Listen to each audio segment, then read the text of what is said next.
Ang kilo-kilometrong pila sa MRT tuwing umaga ay naasahang mas mapapadali na dahil sa bagong sistemang naisip ng pamunuan ng MRT. Kumustahin natin ang sitwasyon dyan. Nasa MRT North Avenue ang kasama nating si Rhea Santos. Rhea? Yes, Ivan, magandang umaga sa inyo dyan. Mga kapuso, 350,000 ang capacity ng ating MRT system.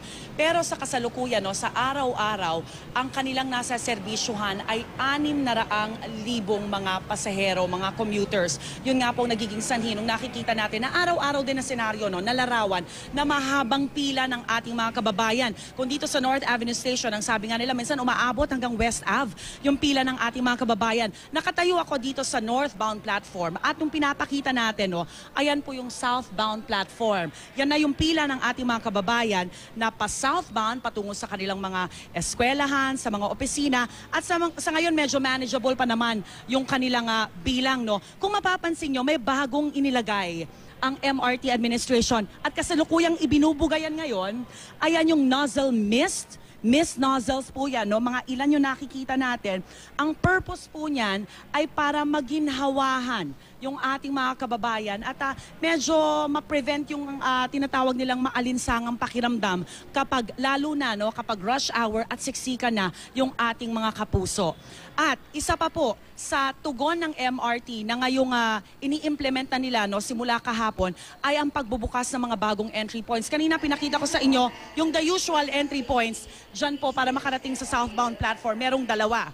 Pero ngayon ang MRT administration nagdagdag ng mga panibagong entry points para po maiwasan ang mahabang pila sa labas. Makausap po natin si Ginoong Oscar Bongo ng MRT Station Division Chief. Magandang umaga po. Magandang umaga din po. Alright, nandito tayo sa northbound platform. Ano yung bagong ipinatupad ng MRT administration? Sa ngayon po, simula kahapon, pinatupad po natin yung entry ng mga regular passengers dito sa northbound side ng North Avenue Station. So dati po ang inaalaw lang namin dito yung mga senior citizens, yung mga buntis at yung mga pasahero nating may mga kasamang mga paslit. Pero po sa ngayon, inalaw na po natin na mag-entry dito at meron po tayong itinalagang daanan papunta sa southbound platform. Pwede ba nating ipakita, Ginoong Bongon? So dito sa ipapakita natin, pwede nang pumila yung ating mga kababayan. So imbes na nasa labas sila, dito sila pwedeng pumila. Sige po, tour nyo kami. Ito po, pwede na po dito silang pumasok at mag-entry dito sa ating northbound gates. Okay. Ito, syempre of course, may konting lakad. Medyo malayo-layong lakad, pero exercise na rin. Opo, sa ngayon po, medyo maluwag pa at actually wala pang gaanong umaakyat. Pero po, pag marami ng pasaherong nakapila dito, lalo na sa sidewalks, umaakyat na po sila dito. So yung mga kapuso nating pa-southbound, kung dito sila papababa, dito sila papasok, entrance. Dito po yung entrance nila dito. Okay. Opo. Para hindi po magsalubungan, galing doon po sa stairs, pag akyat dito, may option sila papunta doon sa southbound and dito sa northbound. Alright.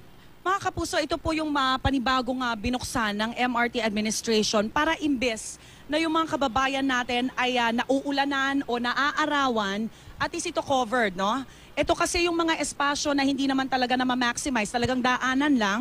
Pero kahapon ang balita natin talaga napuno ito. Opo, punong-puno po ito at Lunes po kahapon at talagang yun po ang volume ng ating pasahero. Right, Ginoong Bongo, maraming salamat po sa inyo at magandang umaga. Mamaya alamin natin, ano nga ba ang sentimiento naman, ang reaksyon ng ating mga kababayan sa bagong ipinapatupad na ito ng administrasyon ng MRT. Back